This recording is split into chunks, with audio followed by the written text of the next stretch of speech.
Have you ever heard someone talking about you in a foreign language? I was working the closing shift at Tony's Pizza when this family of 6 walked in around 9 p.m. Mom, dad, grandparents, and 2 little kids. They were speaking rapid Spanish the whole time, which was totally normal since half our customers spoke Spanish. I don't speak Spanish at all. Took 3 years of it in high school and barely passed with a D+. But I recognized a few words here and there. They ordered 2 large pepperonis and sat in the corner booth while they waited. That's when I started hearing my name mixed into their conversation. Not my real name, but they kept saying El Chico and pointing toward the counter where I was standing. El Chico means the boy, or the kid. I knew that much. Then I heard them saying other words I recognized. Feo, which I was pretty sure meant ugly.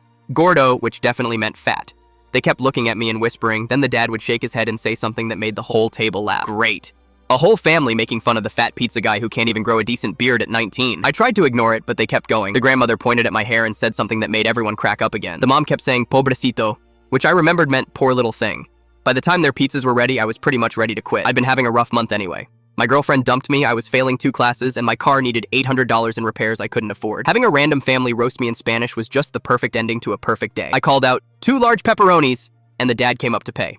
He was this short guy with work boots and paint stains on his jeans, looked like he'd just got off a construction job. When he handed me the cash, he said in perfect English, "Hey, can I ask you something personal?" My stomach dropped. Here it comes. He's going to tell me I'm ugly right to my face now. Sure, I said, trying to sound casual. How long you been working here? About 8 months. You always work nights by yourself? Yeah, usually. Why? He looked back at his family, then leaned closer to the counter. My family, we come here maybe twice a month. Always late like this when everywhere else is closed. You're always here, always polite, always get our order right. You smile at my kids. You're patient with my mother when she tries to order in English. I was confused, okay? We were talking about you tonight, saying how this place is lucky to have someone who works so hard. My mother, she doesn't speak much English, but she always tells us El Chico Bueno está aquí when we drive by and see you working. El Chico Bueno? The good kid. She says you look tired sometimes, like you're working too hard for someone so young.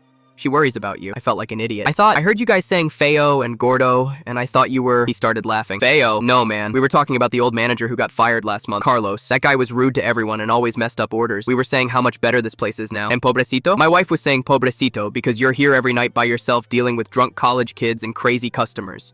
She thinks your boss should give you help, not make you run the whole place alone. The grandmother walked over and said something in Spanish to her son. He translated. She wants to know if you eat dinner. She says you look too skinny and you're always working when families are eating together. Before I could answer, she handed me a $20 bill and pointed at the menu. She said something else. She wants you to make yourself a pizza, her treat. She says any boy who works this hard deserves a good meal. I tried to give the money back, but she just shook her head and patted my arm like I was her own grandson. As they were leaving, the dad turned back. By the way, your Spanish is worse than you think, but your work ethic is better than most adults I know. Keep it up, kid. After they left, I made myself the best pizza I'd had in months. The grandmother was right. I'd been skipping too many meals to save money. That family still comes in twice a month. Every time the grandmother brings me something. Sometimes it's homemade cookies, sometimes it's just a soda. But she always smiles and says, "Hola, chico bueno." Now I'm taking Spanish classes for real. Turns out being called the good kid in any language feels pretty amazing.